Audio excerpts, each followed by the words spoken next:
Get your ears wrapped around the Golden State Media Concepts Basketball Podcast. All the scoop you need to know, from college basketball to the NBA and even March Madness. News of your rising stars, topics on and off the hardwood. This is the Golden State Media Concepts Basketball Podcast.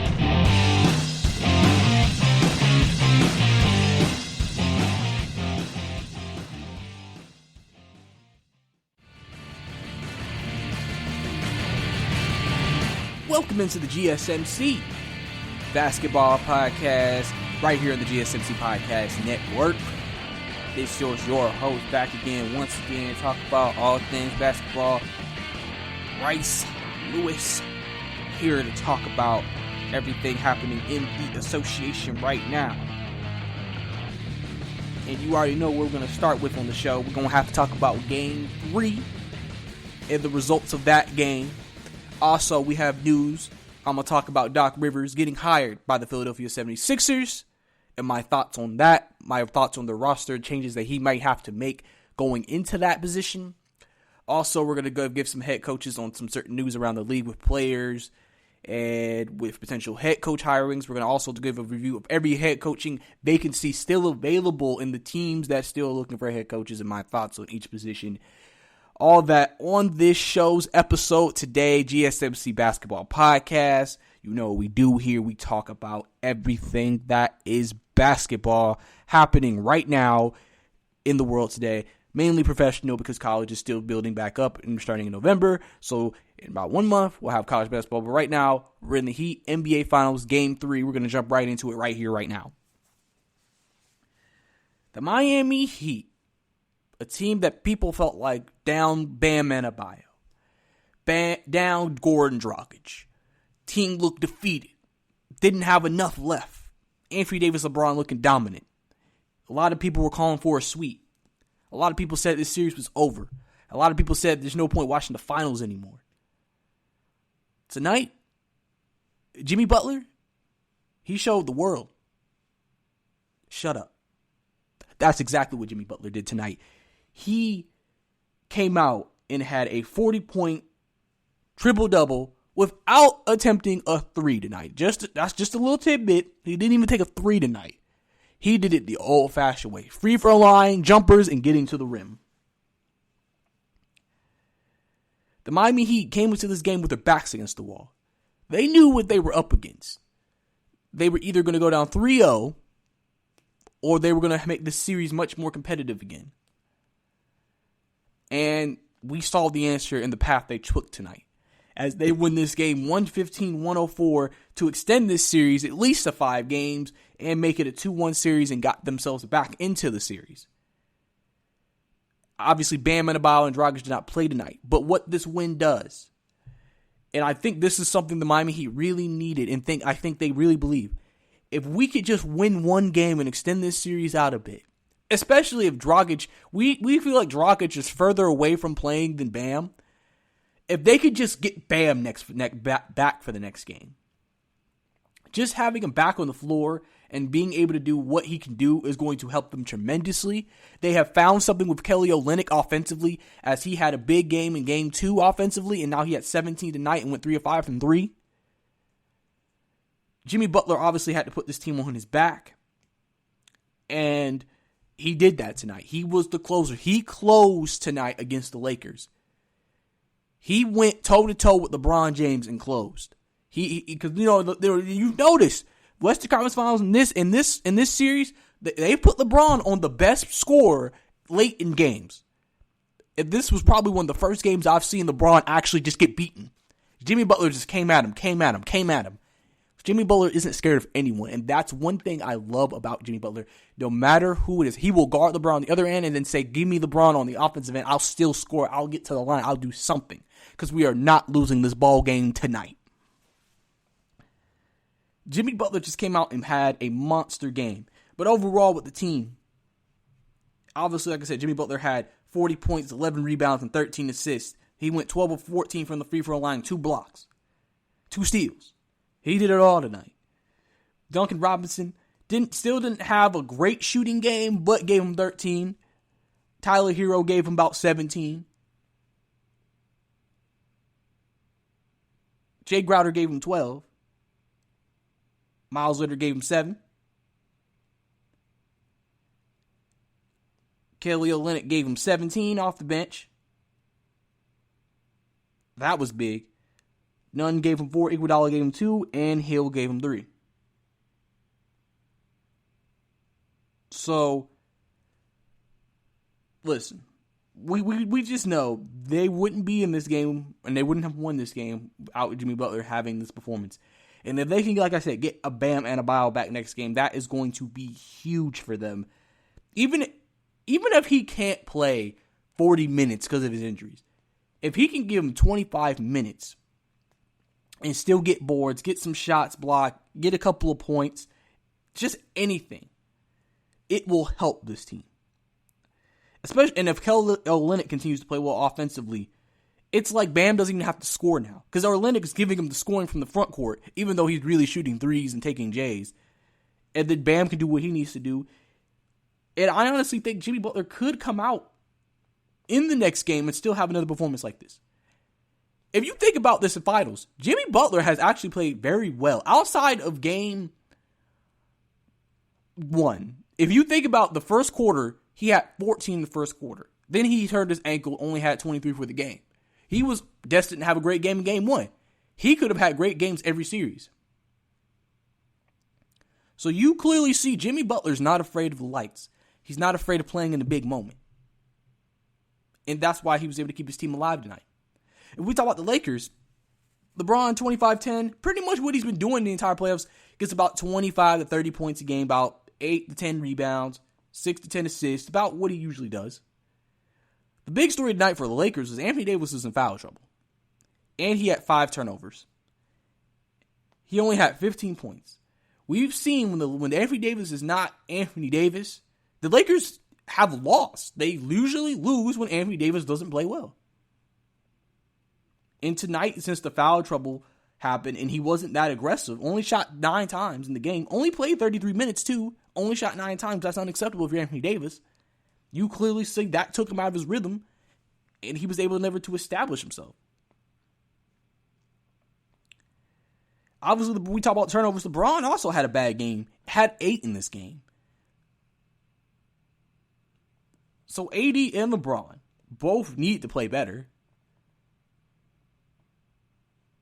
And then outside of that, listen, and the craziest thing is they got 2 great bench performances. Kuzma gave him 19, and Marcus Morris gave him 19. Markieff Morris gave him 19.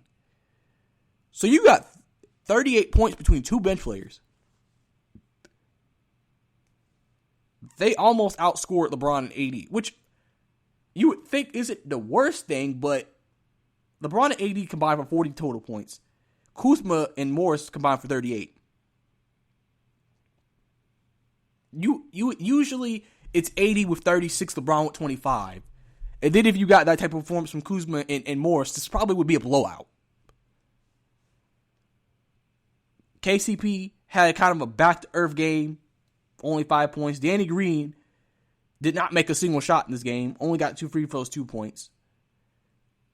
Rondo played okay, wasn't really making any shots. Caruso was decent.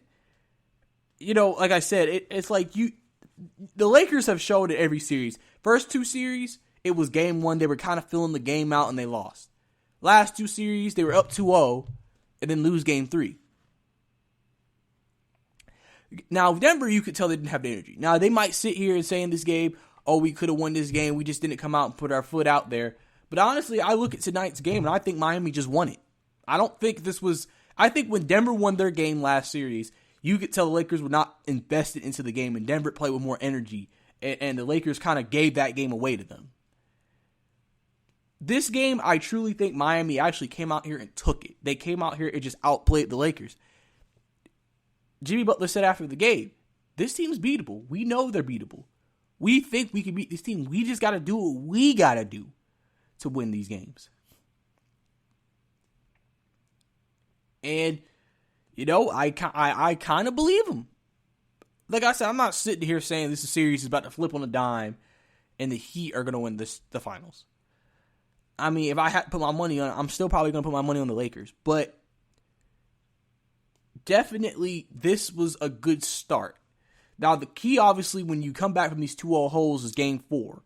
It's just as important as Game 3 because, listen, you lose that series, now you're back on the brink of elimination, you got to win 3 times.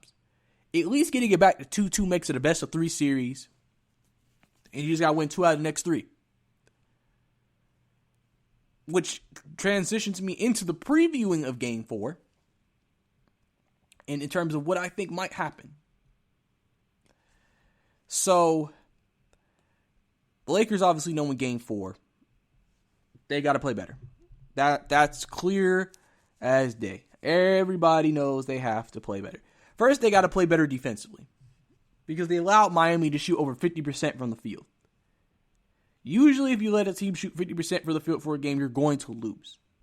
The Lakers didn't shoot that bad from the field. They shot 43%. That isn't terrible. But you can't allow the other team to shoot 51% and hit half of their shots. Obviously, the Lakers kind of came back to earth with their three-pointing rows. They shot the 3 decently tonight, but a lot of those threes came from Kuzma and Morris. Outside of that, the rest of the team really did not shoot the 3-ball well at all. Also, LeBron missed a good number of free throws tonight. Overall, they went 22 of 29. So, in the next game, they're obviously going to have to do better there. They had 10 turnovers in the first quarter, 19 to finish the game, so they cleaned it up. But obviously, you can't start that sloppy in Game 4, because obviously the Heat probably gained confidence because of that. I think the Lakers know Anthony Davis, if he doesn't get in foul trouble, he also needs to become more aggressive. He needs to become more aggressive because aggressive Anthony Davis is what usually gets them to where they need to go. And it's usually what helps them win games.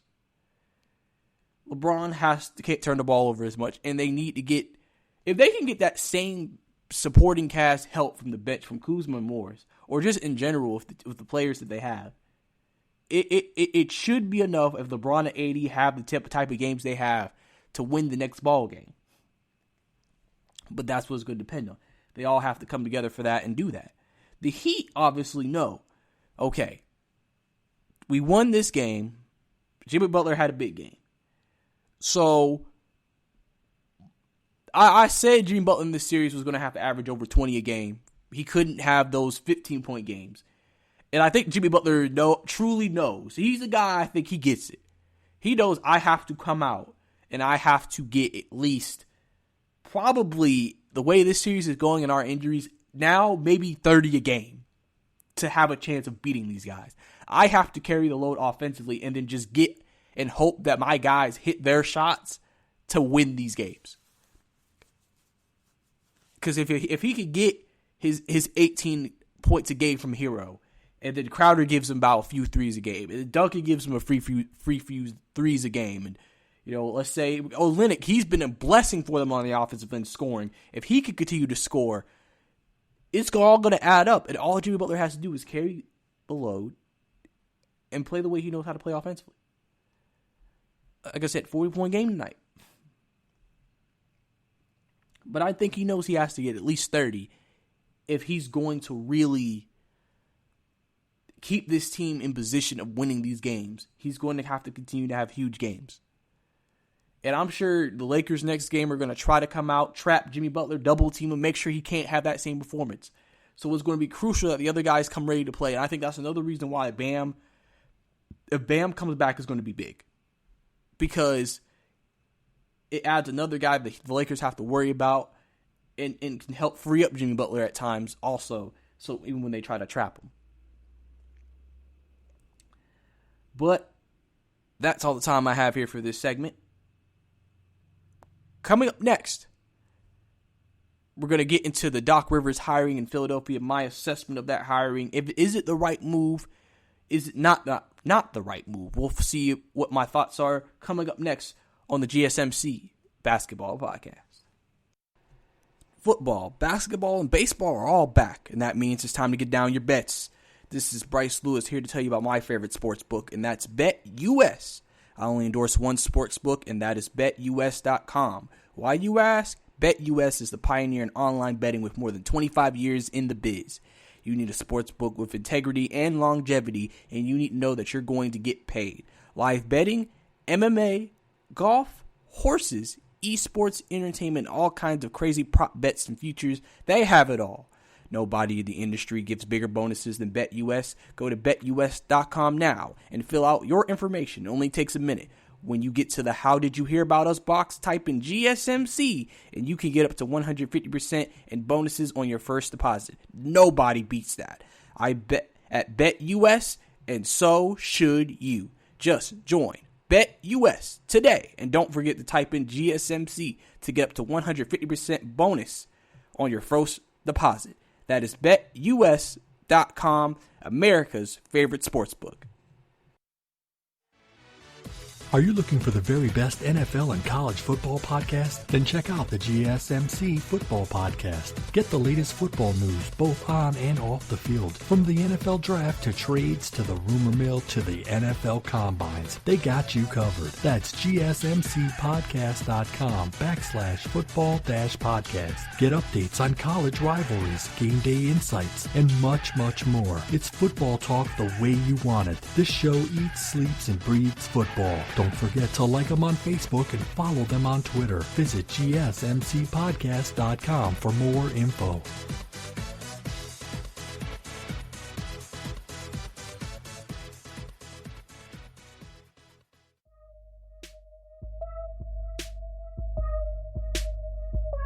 Welcome back to the GSMC Basketball Podcast. Last segment, we broke down the Miami Heat and Los Angeles Lakers Game 3, while also giving a preview of Game 4 and everything that's happening in that series. So that's what we talked about to start the show. But now we're going to break into some news in this segment. Obviously, again, last show, I recorded my show, and then some news broke. So I wasn't able to get in the last episode, so we're going to get it in here. And big news, actually, as we have a new head coaching vacancy filled. This time in the city of brotherly love. Philadelphia has themselves a new head coach, and his name is former Los Angeles Clippers head coach Doc Rivers. Obviously, this is big because they obviously cut ties with Brett Brown after a disappointing first-round matchup, getting swept by the Boston Celtics. Obviously, we know about the issues with Joel Embiid and Ben Simmons. People wondering, can they play together? Can they work together? Do they have the right team around them, et cetera, et cetera. And now they bring in Doc Rivers, who was let go, surprisingly to a lot of people, by the Los Angeles Clippers after the 3-1 collapse of the Denver Nuggets in the Western Conference Finals. A lot of people feeling like this move was a move that had to be made based off that collapse, especially with the free agencies of Kawhi Leonard and Paul George potentially looming because they have an opt-out year after next season. So, obviously, Philadelphia moved quickly as soon as Doc Rivers became free.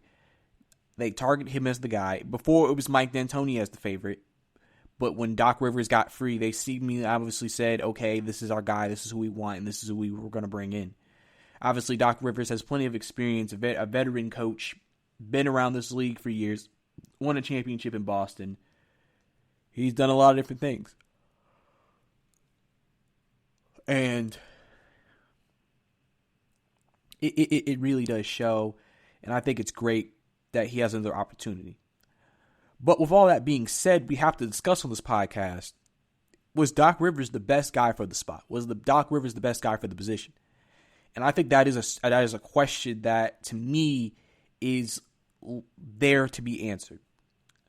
Obviously, if you think about what Doc Rivers has done through his career, obviously he had the big three in Boston, won a championship, made it back to another finals, and lost in 7 games to the Lakers. Pretty much was very competitive every year with the big three in Boston with Kevin Garnett, Ray Allen, Paul Pierce. Then you have to talk about his tenure in the Clippers.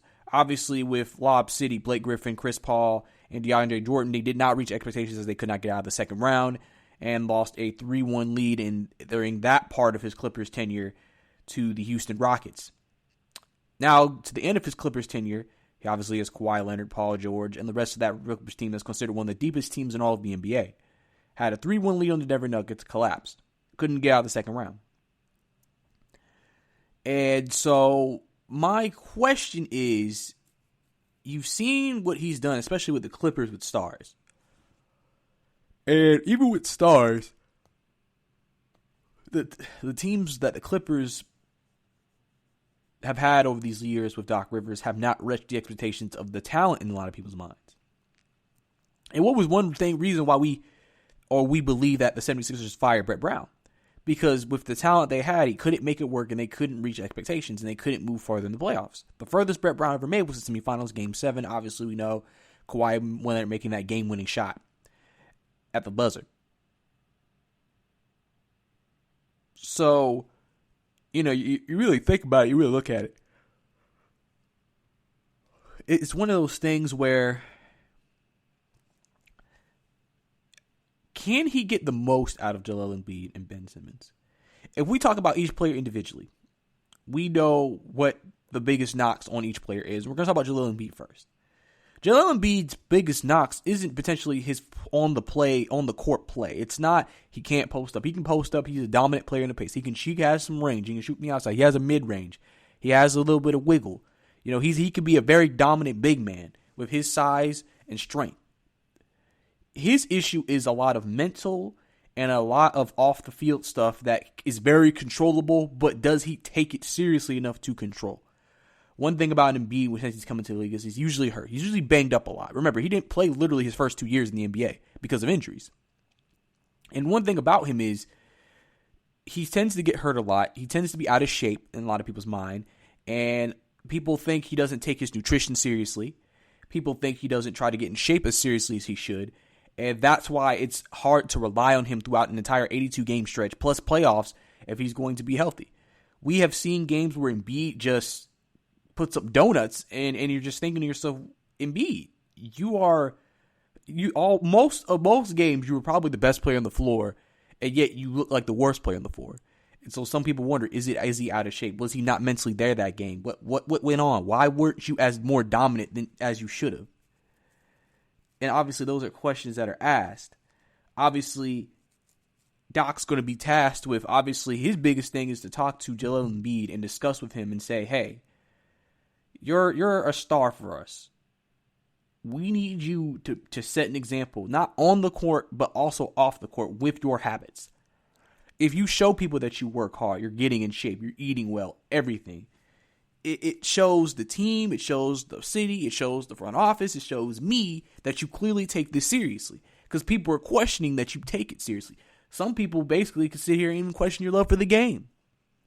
And so Doc's going to have to really talk to Joel Embiid and get him to get his mind right and just get his body right. They were eliminated in August, so he has time to get himself back and ready to go. But the key is he going to be able to? Is he going to? I think that's going to be the big thing moving forward. Because if he can't, then Philadelphia's going to go through the same up and down season with Joel Embiid they've gone through his first few years in the league. And then if you talk about Ben Simmons, his biggest issue is simply he just doesn't have a jump shot. And for someone who's been in the league as long as Ben Simmons has, I think it's been like 4 or 5 years now, the fact that he doesn't even attempt it, I think that's what makes it so just bad. It's one thing if you can't shoot it well, but you attempt it. It's another thing if you're not even shooting it. And even wide open shots he doesn't take. Like, yes, he's 6'10", he can get to the paint. Yes, he's technically taking a more high percentage shot. But the thing is, especially when somebody's playing up against him, they're backing him off, giving him a bunch of feet so they can't get past him. So it's forcing him to take the jumper, which he won't take. And so basically, it's like Ben Simmons has the talent to be one of the best, if not one of the best player in the NBA. But with him not even attempting a jump shot or shooting the jump shot, it basically keeps him from ever reaching that status. It basically, to me, makes him a B player. It makes him a B player to me because he's not willing to take that next step. He's not willing to invest that type of energy and time to make that progression forward to then become that guy. And to me, that's a big issue because obviously he's supposed to be one of the best players also in the league potentially in Simmons.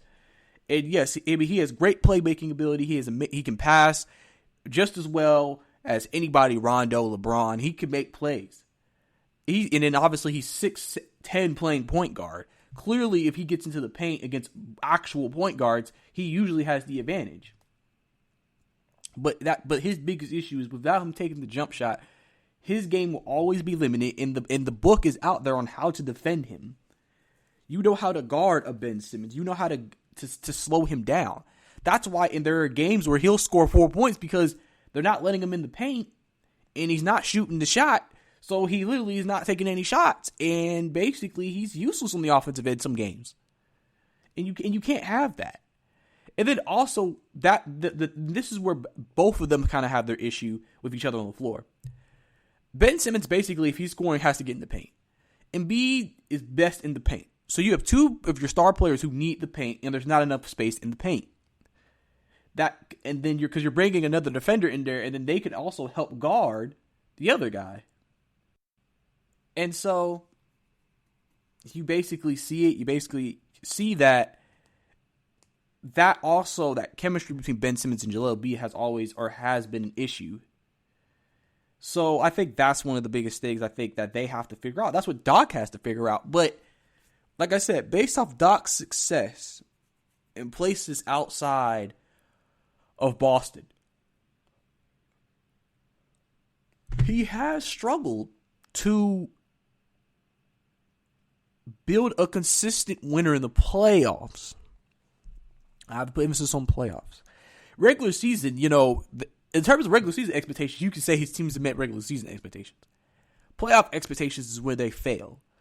And I just don't know unless he's able to get those two guys to change those flaws in their game, that I don't see this Philadelphia team really doing anything different than they did last year. I truly don't. Because they have talent. They have Tobias. They have, Richardson. They have Ben. They have, Embiid. Shea Milton. They have some guys, but it's just like, you got to give me more. You got to give me more. We've seen that gets swept by Boston. So like if you're getting swept in the first round, how can Doc make this team better than this year? Is he going to install a certain system in place that maximizes everybody's talents to the best ability? What changes will be made to the roster? Because remember, Doc, when he became head coach, has no front office control. So he's not. Obviously, when we say this, it doesn't mean that he has no type of say in any of the personnel conversations, because clearly he does. Obviously, he's not going to sit here and just say, okay, I don't care who you get me, just get me people. But I'm sure he'll make a recommendation here like, hey, we might need to, upgrade this position. We might need to look into this. Who can you get for me? Or he'll give the recommendation, and then Elton Brand in that front office goes and tries to make a move or something, or make or a signing to help improve something. Because you got to know what the weaknesses on this team are, and you got to see what you're going to try to do. I've seen plenty of Philadelphia fans when the season ended saying they want to get rid of Al Horford. They think Al Horford was a waste of a bunch of money, and he can't do anything and doesn't help the team whatsoever, and is worse with Embiid in the lineup because of the way they both occupy the paint. So maybe that's a move you might see the 76ers try to make. They try to move Al Horford potentially this offseason. That's a move that could be made. Obviously, like I said, I don't think they're going to actually end up making a move and maybe moving a guy like Embiid or moving a guy like Ben Simmons. That is something that was obviously discussed, something that obviously people were going to wonder about. Will they make that move? Is that a move that they could potentially make? But it seems like that's not going to be the move they're going to end up making, and I think that's the right move because I don't think that move is going to benefit the team unless you're getting the right haul back for either player.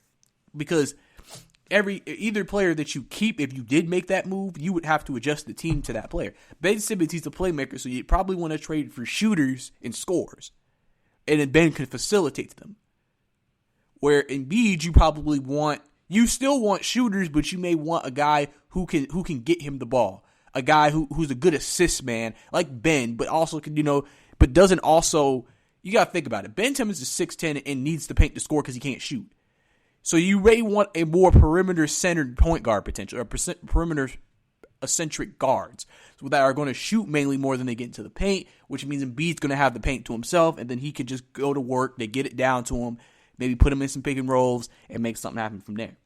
So that's just my thoughts on Doc Rivers being hired in the team and the 2 stars, and essentially, I'm not sure if this is the right move for the Philadelphia 76ers overall. I don't know if he's going to get the 76ers to the potential that they have and the expectations they have set for the franchise, because he didn't do it in LA. And I don't know what makes this team with the Philadelphia any more different, where it's like, yeah, he'll get this team over the top, especially with the Eastern Conference getting better, kept the Nets getting better, Milwaukee's going to be back, Miami we see, Boston. Like, I don't see, unless there's a significant roster change being made that better fits the team and a system that comes and fits the players, I don't see anything happening. I don't think Doc Rivers is going to lead the 76ers to any more success than they've gotten the last few years, in my opinion, but I could be wrong, and that's why we played this game.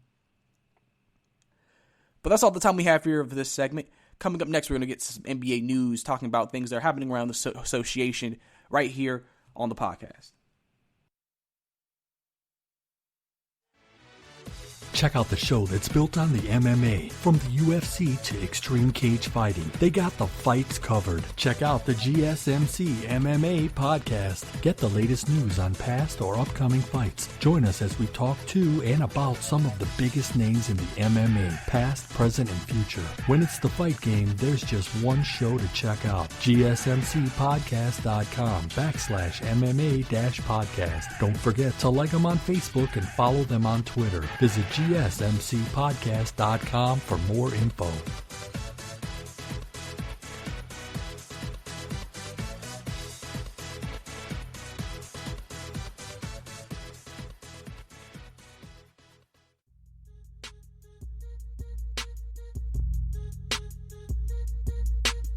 Welcome back to the GSMC Basketball Podcast.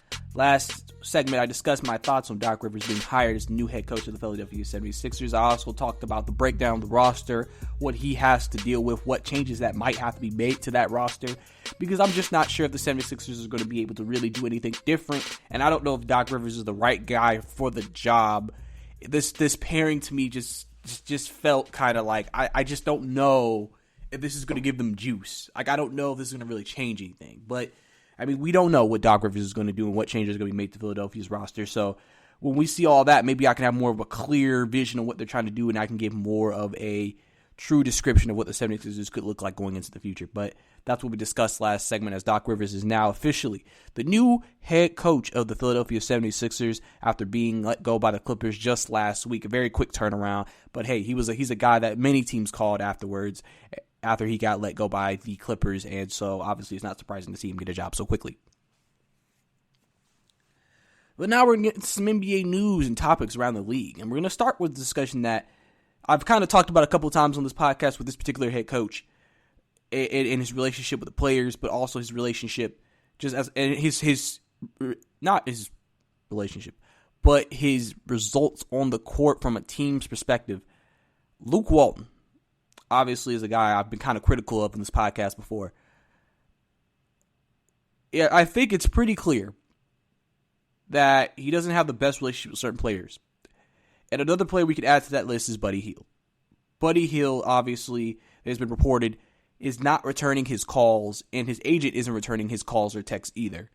They say that Buddy Hield has soured on Luke Walton as head coach of the Kings, and so that might question how dedicated he is to playing for him this season. Now, there is reported that he will be ready for training camp and he will show up, but we just don't know about that actual relationship with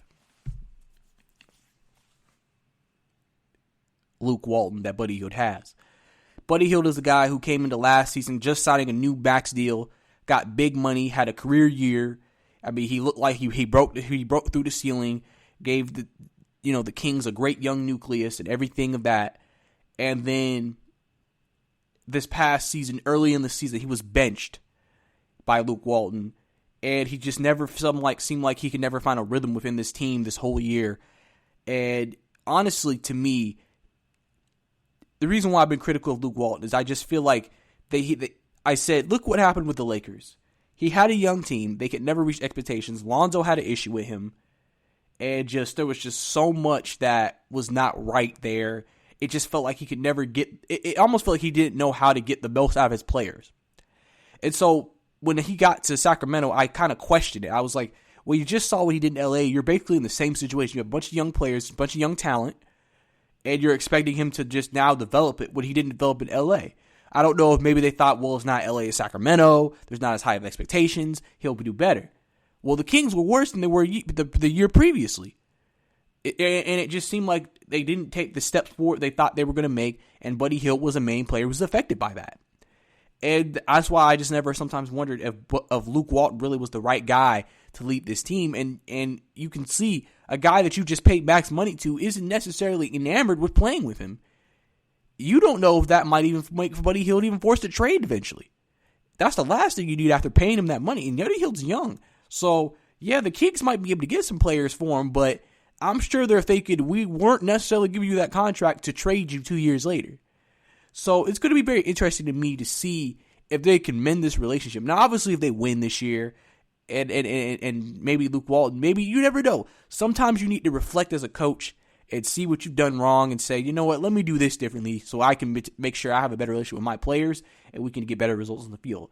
But if Luke Walton comes into this season with the same mindset and the same type of thinking that he had last year, I don't know if Buddy Hield's going to be with the Kings next year, in my opinion, after next season. Or even by trade deadline, potentially, if it gets bad. Because it's just, when you have that relationship sour, you don't know what other players think of Luke Walton. Because I feel like in LA, I feel like Brandon Ingram, all of them were fine with Luke Walton, but I don't necessarily think they were like, oh, we love him either. It felt like it was just like, okay, he's our coach, we'll play, we'll do what we do, and we move on. And I feel like that's kind of how it is in Sacramento a little bit. You have him, you have Buddy Hield, De'Aaron Fox, Marvin Bagley. You got a young talent out there. But I don't think Luke Walton's the right coach to get the best out of them. So I'm not surprised that Buddy Hield has this type of relationship issue with him. Because he feels like, hey, this guy's not going to do what I need him to do for me and my career. Clearly knowing that I'm one of the better players, if not one of the top 3 best players on this team. And then you still say we're going to bench you. I think that obviously rubbed him the wrong way. And their relationship has been very sour ever since that point. So we'll have to see what happens, obviously, when training camp comes around. And if that relationship potentially can improve over time.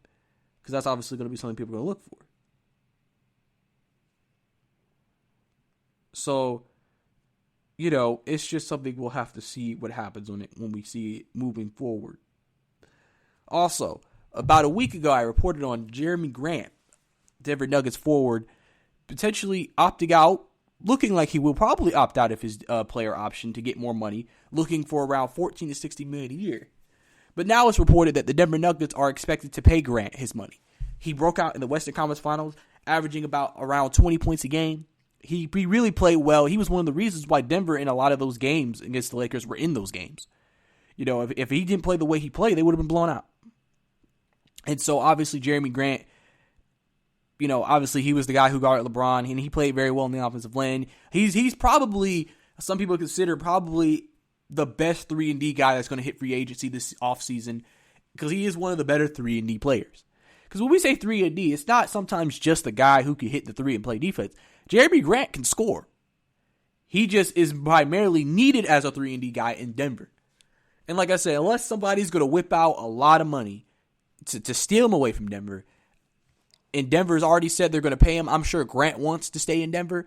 I think they pretty much probably got a hold on him, and they're probably going to keep him. And that's going to be good to keep that nucleus with Jamal Murray, Michael Porter Jr., Joker, all those guys in there, and continue to build this next season. I think that's going to be really big for them to keep him around. Because if they lost him, it's going to put a lot of pressure on Michael Porter Jr. to develop. Because, he played well in the bubble, especially in the seeding games. Played decently in the playoffs. Not great, but decent. Obviously, he's still developing. He's still learning the game. Because remember, this was his first year he really played basketball in the NBA. He has the talent to become a star. Jeremy Grant is a guy I think he can learn from, a guy. They basically play the same position. And it kind of helps Denver have that 1-2 punch at small forward, and also flexibility, because obviously Michael Porter is like 6'10", so he can play the 4. Grant is like 6'9", he can play the 4. You can do some switching. And so I think from a statistical and an analytics standpoint, I think it'll be good to keep Grant around. And it's just good to know that, hey, they're going to go ahead and try to keep their guys. And so that's important. When we made it to the Western Conference Finals with this roster, yeah, you could sit here and say we might need to change this and that. But with the team like the Nuggets, you may just feel like, hey, we just might need to just make some difference changes. Expect some player growth from certain players, and we pretty much will be good. And honestly, Grant, to me, has always been good in most places he's been. He's been a guy who's always played well in a lot of places he's been. And I think that's something that's really helped him out in the forward path moving forward and trying to be successful. So I think that's going to be the big thing for Grant and the Nuggets, getting that deal done probably as quickly as possible, getting it under the rug, and just doing what they got to do out there. So obviously that's good for them to go ahead and do that. So we'll see what happens there. Also, JJ Redick had some very strong comments for his former Philadelphia 76ers team, as he said it was, quote-unquote, F-word up that they didn't bring him back last season. Obviously, sometimes you have this happening where a player wants to return to a team, feels like he's a very valuable part of the team. They had a reason to bring him back. People have been criticizing Philadelphia. Why didn't you try to bring back JJ Redick? Because he was really the glue of that 76ers team with Jimmy Butler. And the fact they let him walk to the Pelicans, some people really scratched their heads. So, and obviously hearing JJ Redick say that, obviously that means he feels like, yeah, why didn't you bring me back? Like, that why wouldn't you bring a guy back who could have really helped those guys, who could have helped be that glue on a team like that? And, maybe that's also part of the reason, the Philadelphia 76ers are in the position they were in this past year, not playing in a great level, just seeming out of sort. Because I felt like when you watch Philadelphia play this past year without JJ Redick, JJ Redick was just so great coming off those screens, pulling up from three, and sometimes even setting up the offense from time to time. And the fact that you didn't have that guy, because Tobias is not that kind of guy. Richardson isn't that kind of guy. They really didn't have a guy like JJ, a veteran who could help the young guys get his shot and help the flow of the offense. And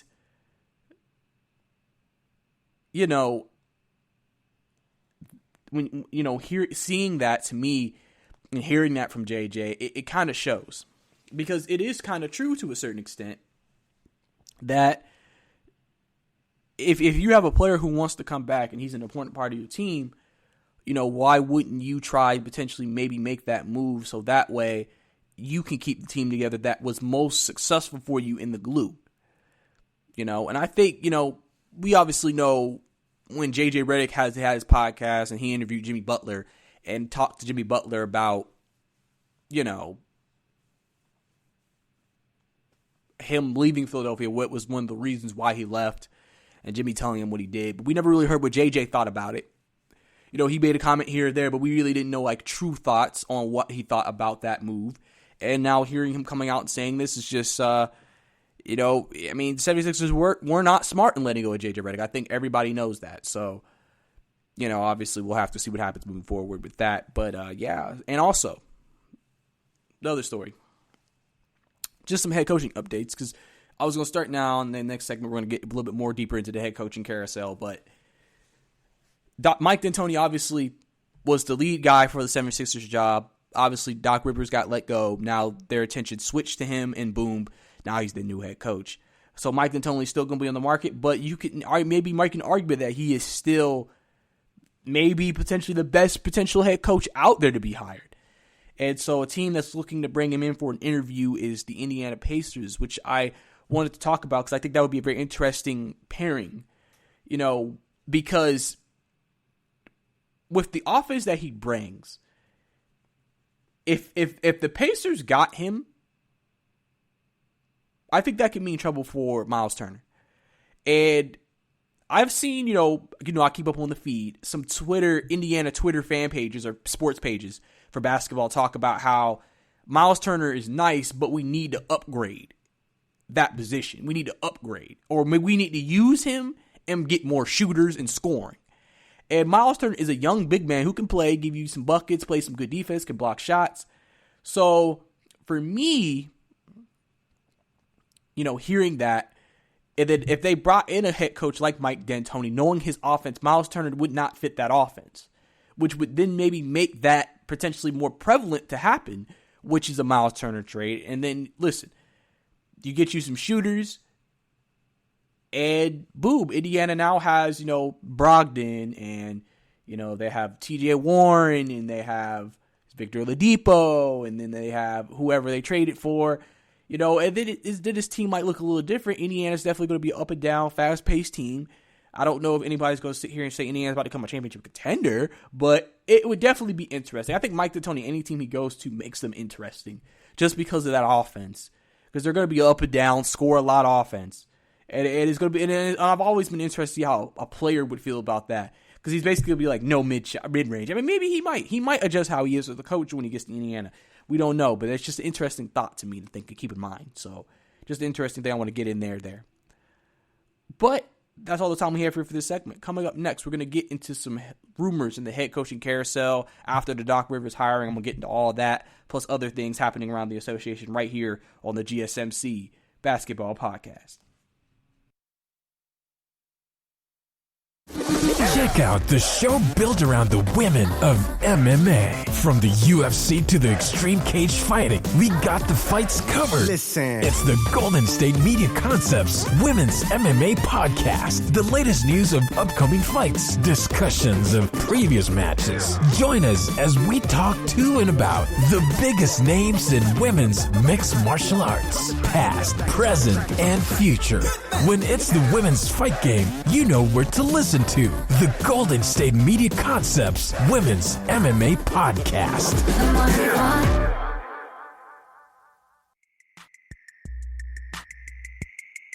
Welcome back to the GSMC Basketball Podcast. Last segment, we talked about some news around the association. We talked about Buddy Hield souring on Luke Walton as he's not returning his texts or calls, and his agent wasn't returning his texts and calls. I gave a couple of my thoughts on that situation. How I just think Luke Walton just really isn't even the right guy for the job. So obviously we discussed that last segment. We also got into some discussion. J.J. Redick obviously saying that the Philadelphia 76ers messed up not bringing him back. He wanted to come back, and the fact that they didn't want him back obviously did not sit right with him. Clearly, he was obviously not happy about that, and rightfully so. We also talked about the Pacers potentially showing interest in Mike D'Antoni, potentially bringing him in for an interview and potentially bringing him on to the team as well. So obviously that was what was discussed last segment, and so on and so forth. So this segment, we're going to give a little bit of a coaching carousel tracking update on all the openings still open in the league right now. Going to go team by team and kind of just give you all the rundown what's going on with each team right now and my thoughts on their vacancy, who they're looking at, and basically the update, the progression of where the team is going.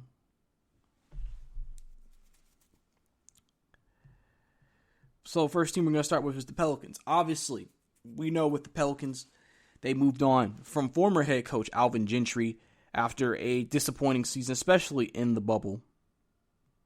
Really disappointing how that ended for them.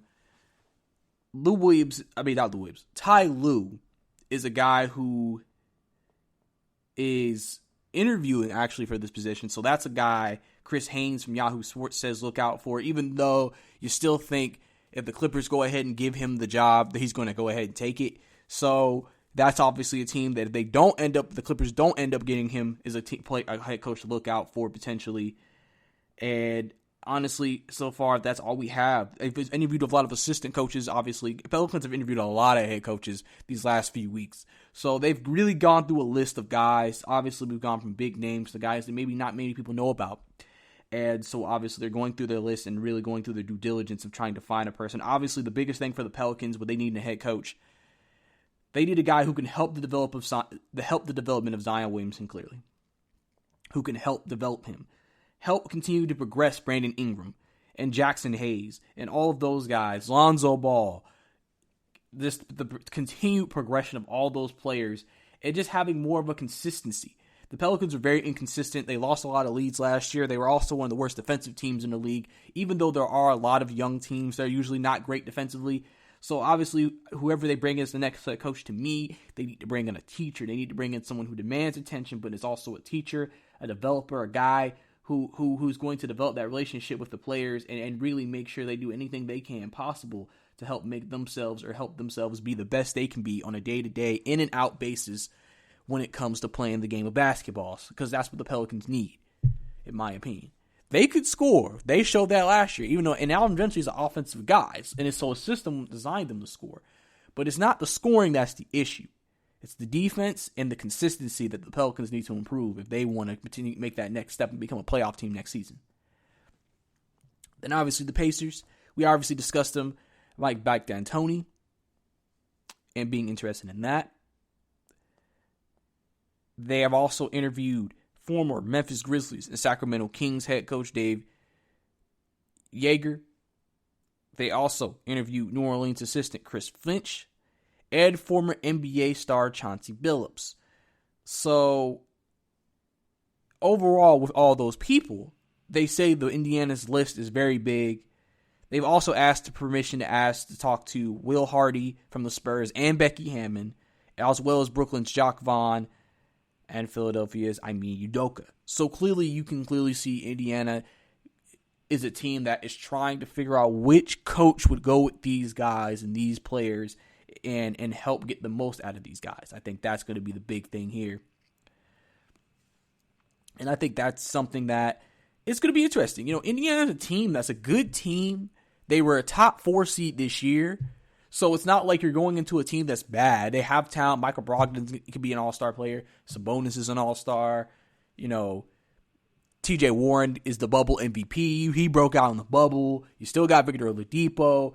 You have Miles Turner. You got talent. It's just, Indiana just feels like one of those teams that are kind of sitting in that sea of mediocrity of just good enough to make the playoffs, but not good enough to compete for a championship.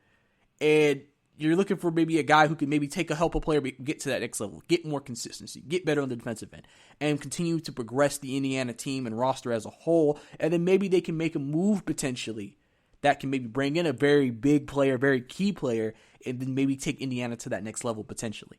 So that's just a potential overlook of the Indiana situation.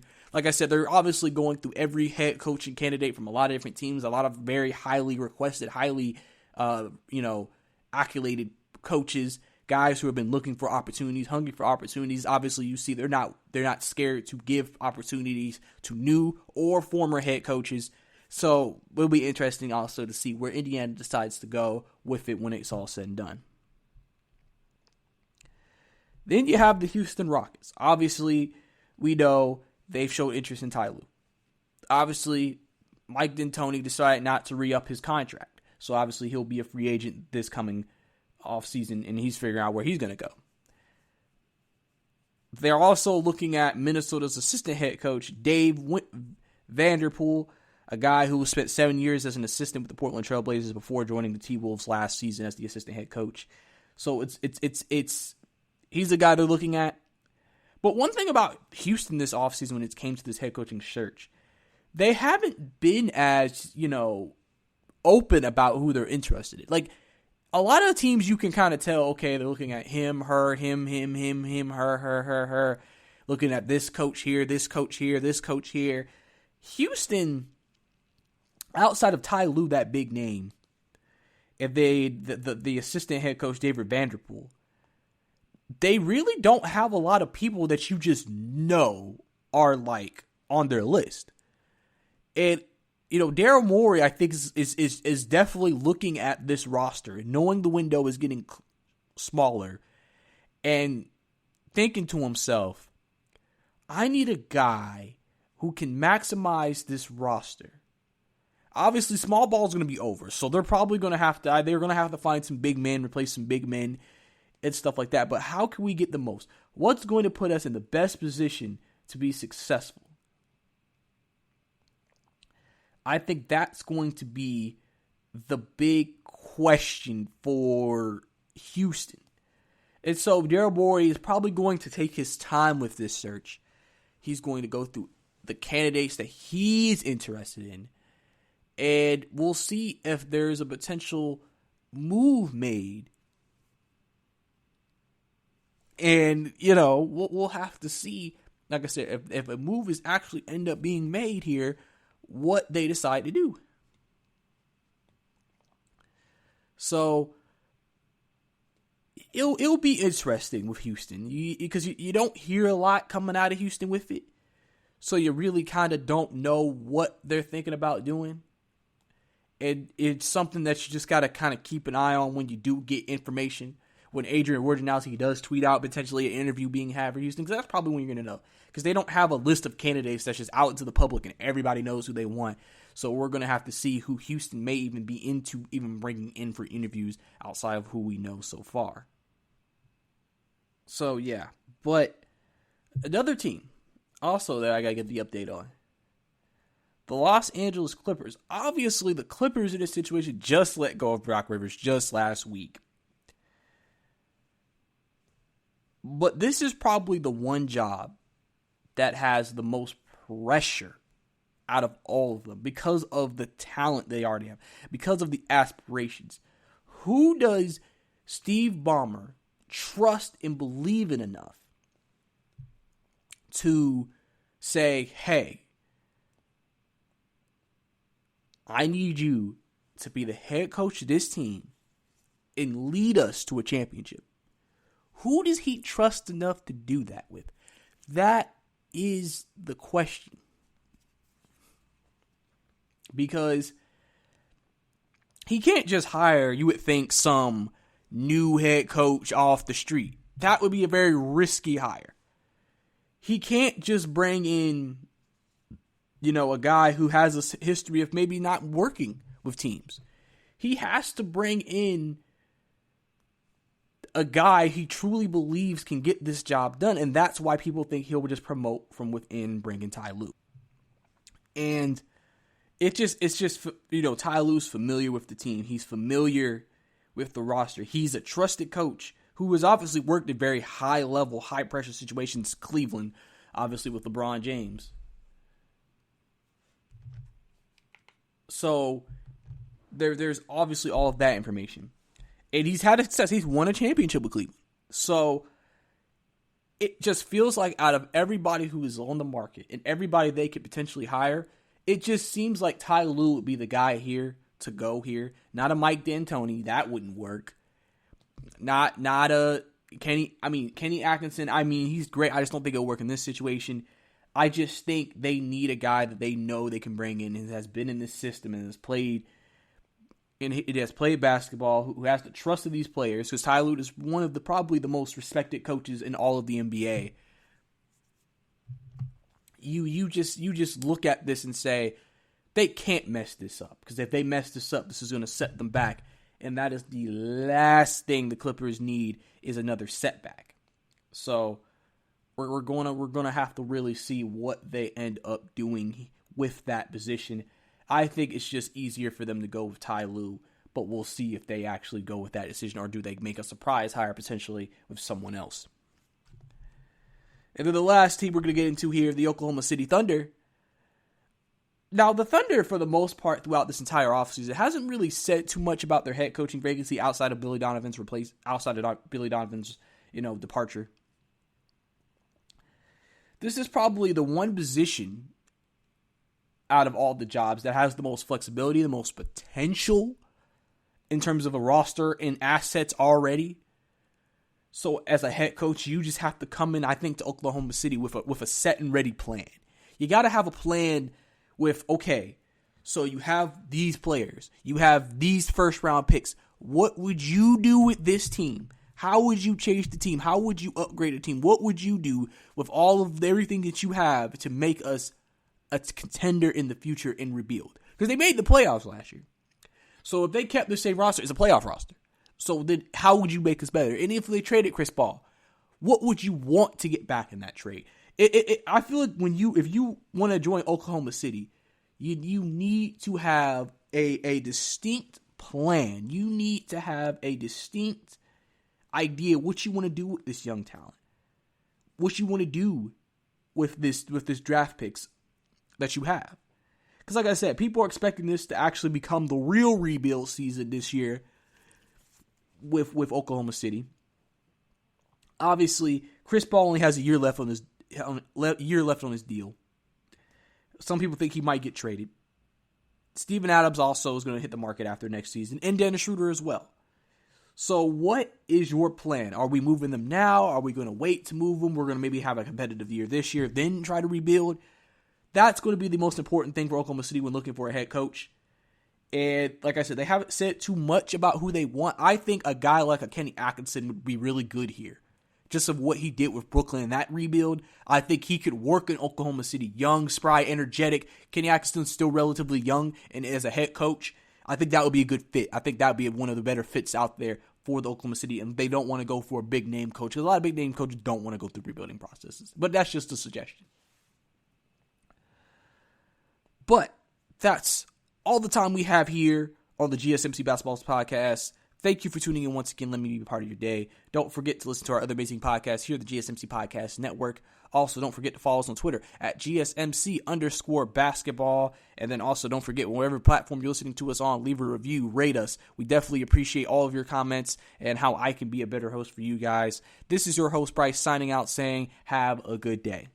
You've been listening to the Golden State Media Concepts Basketball Podcast, part of the Golden State Media Concepts Podcast Network. You can find this show and others like it at www.gsmcpodcast.com. Download our podcast on iTunes, Stitcher, SoundCloud, and Google Play. Just type in GSMC to find all the shows from the Golden State Media Concepts Podcast Network, from movies to music, from sports to entertainment, and even weird news. You can also follow us on Twitter and on Facebook. Thank you, and we hope you have enjoyed today's program.